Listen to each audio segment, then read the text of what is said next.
tidak, kata Allah, tidak akan terjadi. Semua orang mendatangkan manfaat, kalau tidak, kata Allah, tak akan terjadi. Semuanya ada dalam kuasa Allah. Ya Rahman, Ya Rahim, Ya Malik, Ya Kudus, Ya Salam, Ya Mu'min, Ya Muhaimin, Ya Aziz, Ya Jabbar, Ya Mutakabbir, Ya Khalik, Ya Bari, Ya Musawwir, Ya Ghaffar. Iman inilah yang kita tanamkan ke dalam diri anak-anak kita sampai akhir zaman. Wala tamutunna illa wa antum. Kita ingin mati kita akhirnya dalam kalimah la ilaha illallah. Amin. Subhanallah walhamdulillah. La illallah wallahu akbar wala haula wala quwwata illa billahil aliyyil azim. Apakah orang beriman ada cemas dalam dirinya? Ya. Apakah Ustaz Somad ada cemas, ada khawatir? Ada. Bila Ustaz khawatir, siang tadi ini kalau hujan macam mana malam? Saya mungkin akan dibagi tempat dengan atap, tapi jamaah, andai hujan, apakah jamaah tetap datang malam ini? Datang. Begitu orang beriman berkata, itu ucapan adalah janji, tidak ada dusta di antara kita. Betul? Begitu orang beriman berjanji di hadapan Allah, dia tidak berkata di hadapan Abdus Samad, tapi dia berkata di hadapan As-Samad, Qul huwallahu ahad, Allahus Samad. Bukan ini. Ini hanya hambanya. Ini hanya sahaya. Hamba sahaya yang tak punya apa-apa. Diangkat Allah sekejap di atas tangga. Selepas ini dia akan turun kembali. Berapa lama? 600. Dia akan kembali sampai masanya kita pun akan balik menghadap lillah wa inna ilaihi raji'un. Maka keyakinan ini kita pakai sampai akhir hayat, sampai malaikat maut mencabut nyawa kita, anak kita, cucu kita tetap dalam la ilaha illallah Muhammadur. Nabi Musa alaihissalam punya ibu seorang bernama Yohanes. Apa yang mereka katakan pada Yohanes? Semua anak lelaki yang lahir, sembelih lehernya, bunuh dia. Yudzabbihuna abna'akum wa yastahyuna nisa'akum. Anak lelaki bunuh, matikan, potong lehernya. Anak perempuan biarkan. Dia tak akan melawan keyakinan seorang perempuan. Apa kata Allah Subhanahu wa taala kepadanya? Fa in khifti, kalau kau takut, fa in khifti kalau kau cemas, fa in khifti kalau khawatir, fa alqihi fil yammi, masukkan dia ke dalam sungai Nil. La takhafi, jangan kau takut, wala tahzani, jangan kau sedih. Inna ja'iluhu minal mursalin, nanti kami akan menjadikan dia sebagai salah satu dari rasul utusan kami. Seorang perempuan yang katanya lemah, yang katanya tiada daya, yang katanya tiada upaya, yang katanya tak punya kuasa, tapi hari itu seorang perempuanlah yang menyelamatkan Nabi Musa. Orang berkata Nabi Musa hebat, famfajarat mithnusnata asyrata aina, memancar 12 mata air. Kata orang Nabi Musa hebat, dia pukulkan tongkatnya, berubah menjadi ular, memakan ular-ular tukang sihir Fir'aun. Kata orang Nabi Musa hebat, dia pukulkan tongkatnya, terbelah Laut Merah. Jamaah percaya dengan semua cerita ini? Percaya. Tapi di balik itu semua ada perempuan yang beriman, yang menjaga Musa alaihissalam. Akhirnya dia selamat. Perempuan ini perempuan yang disebut dalam Quran tanpa menyebut namanya. Apa kata Allah? Wa auhayna ila ummi Musa, kami kirimkan ilham kepada ibu Musa, an ardi'ih, susukan anakmu. Jangan serahkan anakmu kepada kambing, jangan serahkan kepada lembu, susukanlah dengan air susu perempuan yang solihah.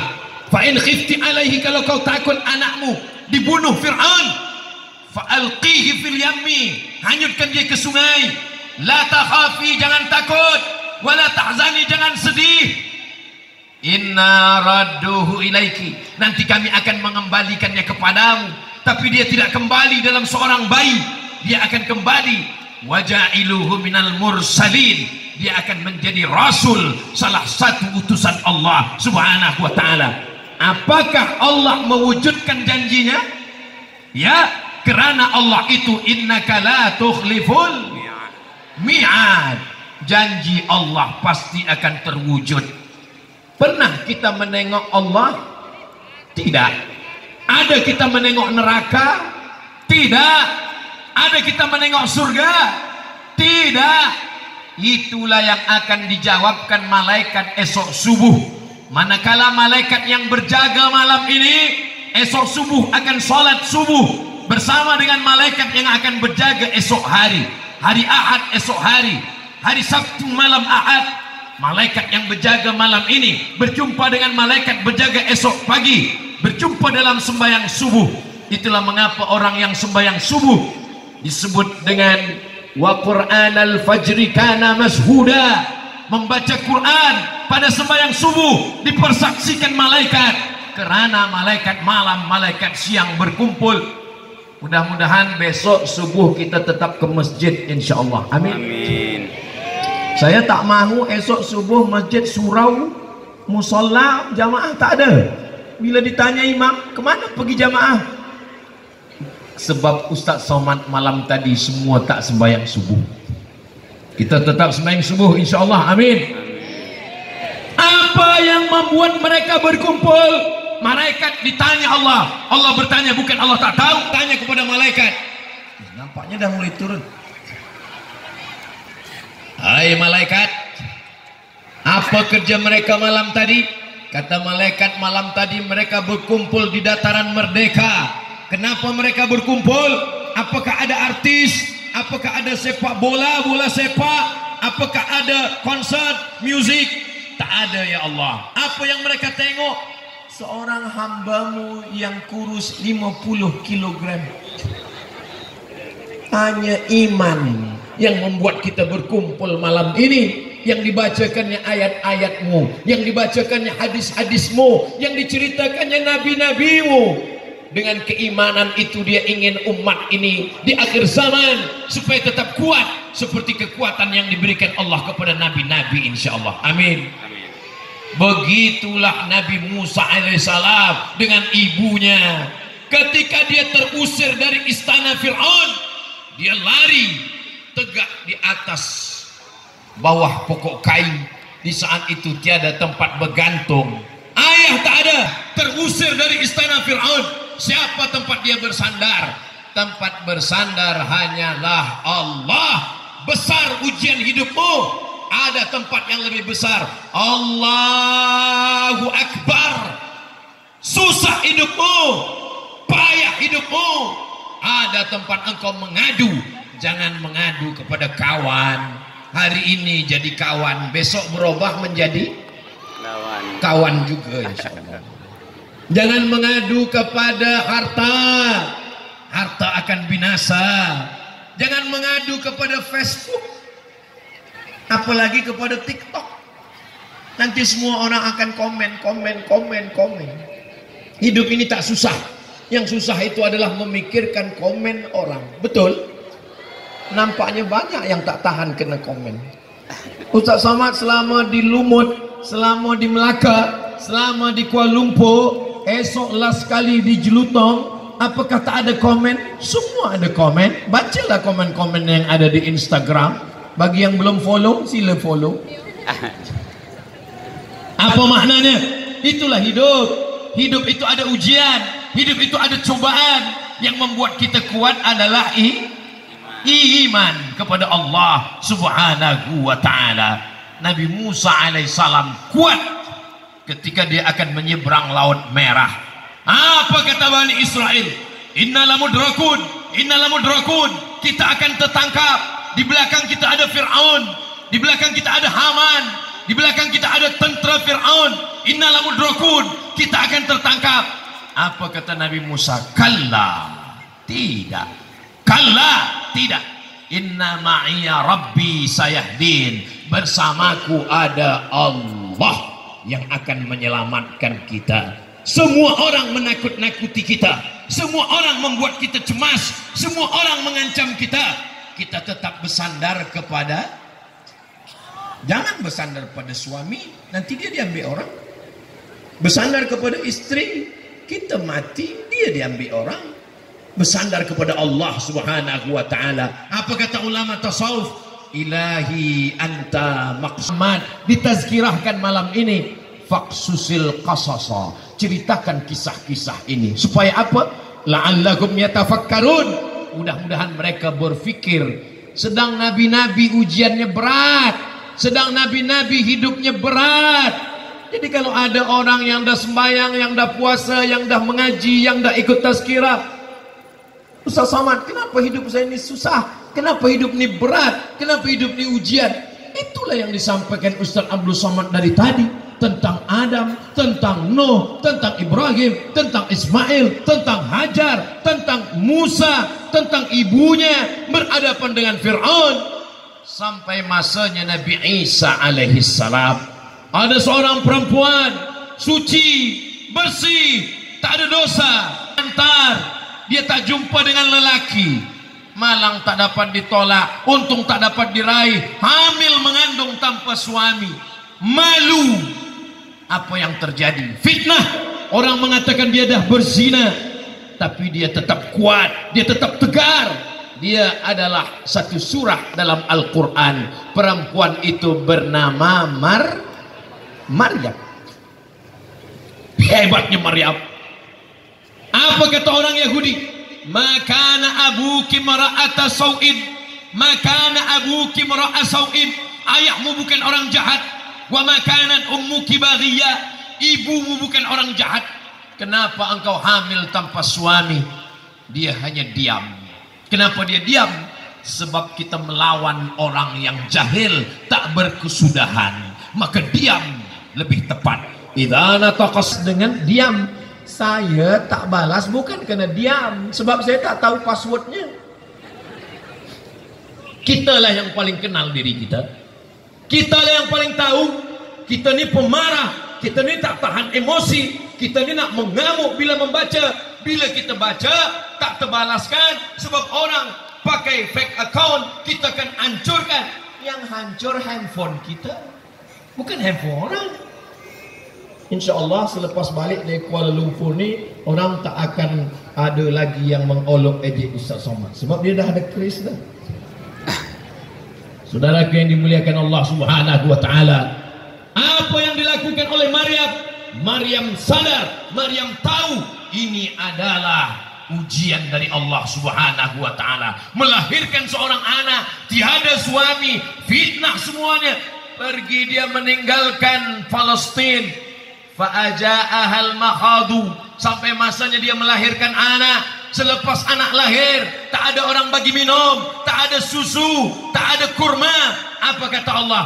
Wa huzzi ilaiki bijiz'in nakhlati, goncangkan pundakmu ke batang pokok kurma. Ini pokok kurma, goncangkan batang kurma dengan pundakmu.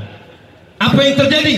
Tusaqit alaiki rutaban janiya, gugur buah kurma. Ada pokok kurma di Kuala Lumpur? Esok pergi ke pokok kurma, goncanglah pakai badan.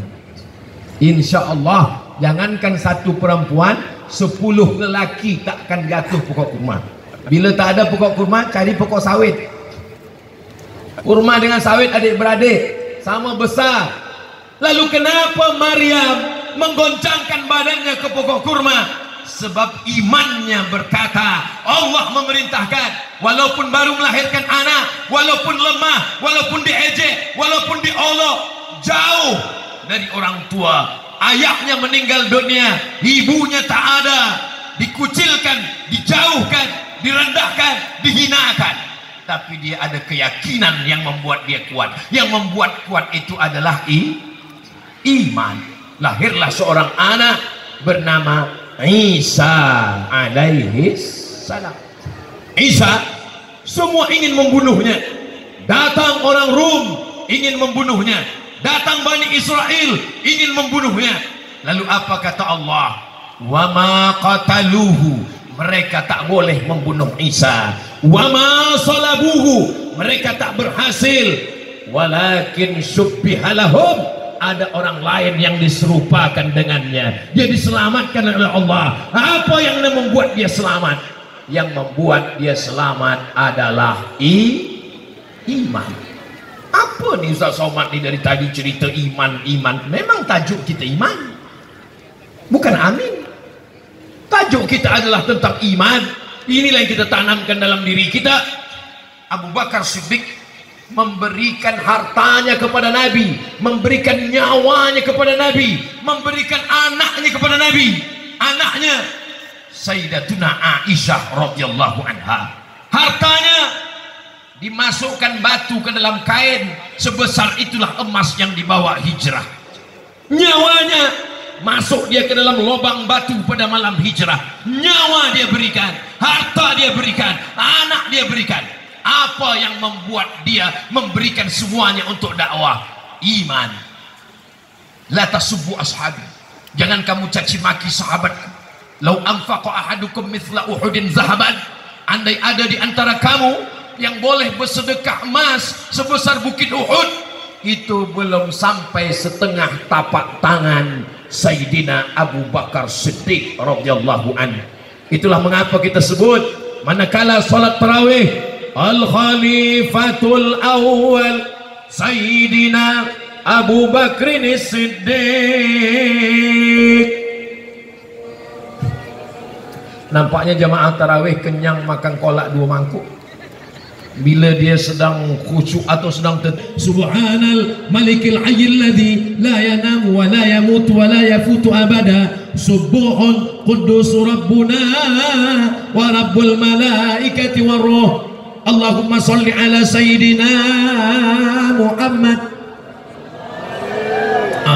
Emaknya meninggal, namanya Aminah. Dibesarkan oleh datuknya Abdul Muthalib, meninggal. Dibela oleh pamannya Abu Talib, meninggal. Abdul Muthalib datuknya meninggal, pamannya Abu Talib meninggal.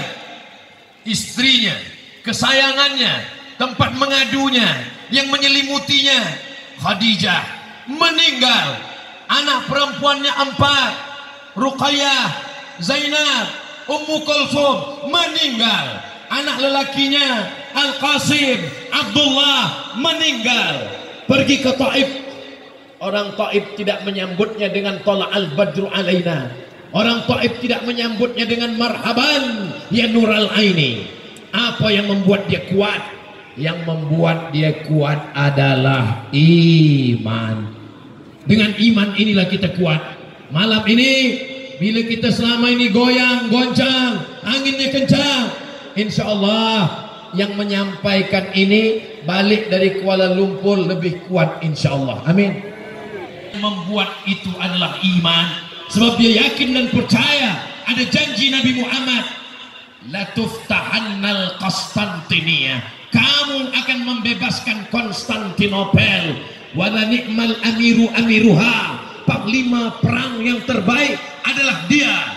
Wala ni'mal jaisu jalikal jais, dan tentera yang terbaik adalah pasukan tentera.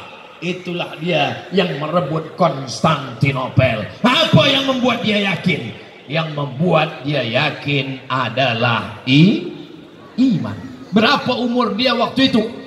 Ada yang menyebut 19 tahun, ada yang berkata 20 tahun, ada yang mengatakan 21 tahun, 19, 20, 21. Yang manapun kita pakai, itu adalah belia pemuda. Seorang pemuda belia bernama Usamah bin Zaid diangkat Nabi menjadi panglima tentera perang. Berapa umurnya? 18 tahun. Muhammad Al-Fatih 19 tahun.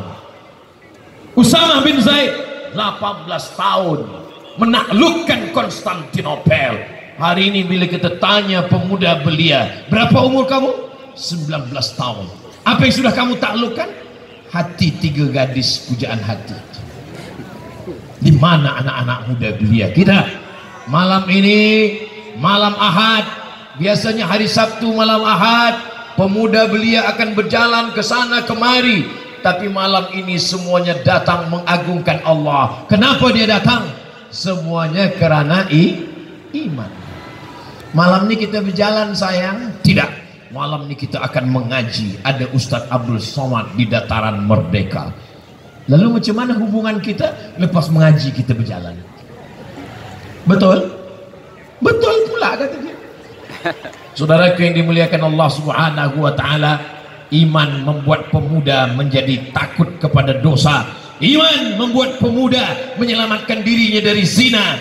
Iman membuat pemuda selamat dari narkotika.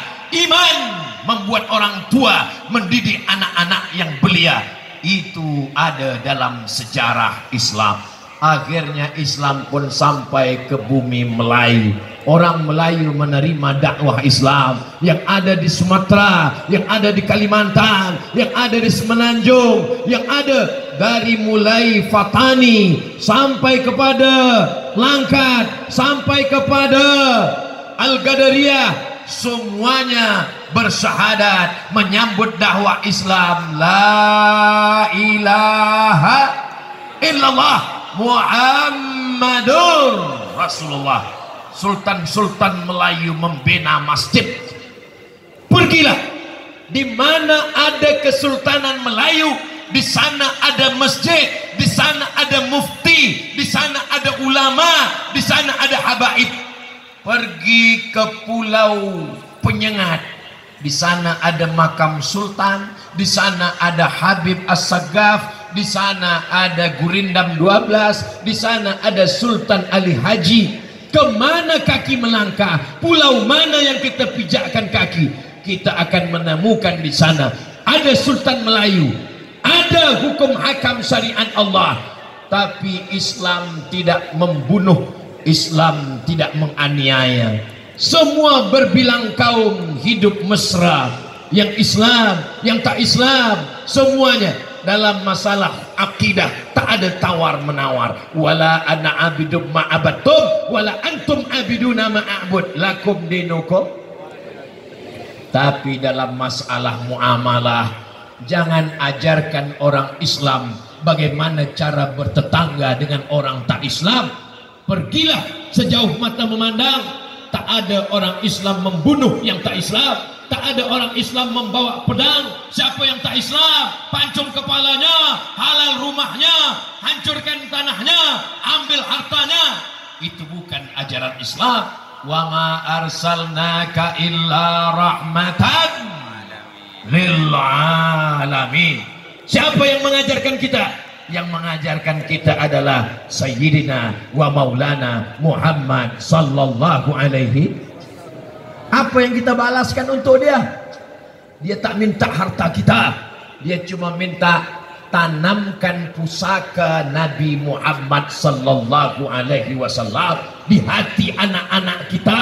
Tanamkan la ilaha illallah, antuk minabillah wa malaikatihi wa kutubihi wa rusulihi wal yaumil akhir wa bil qadari khairihi wa syarrihi. Ashhadu an la ilaha illallah wa ashhadu anna Muhammadan Rasulullah.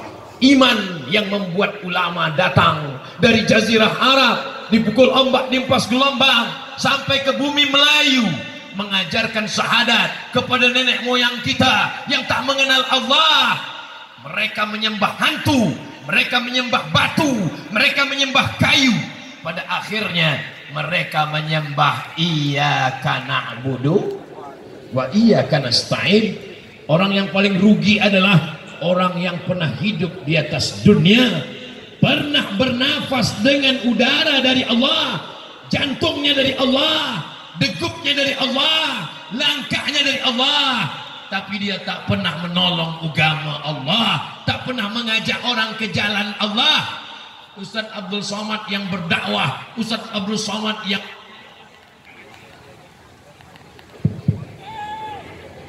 Kalau mikrofon mati, itu maknanya waktu dah habis.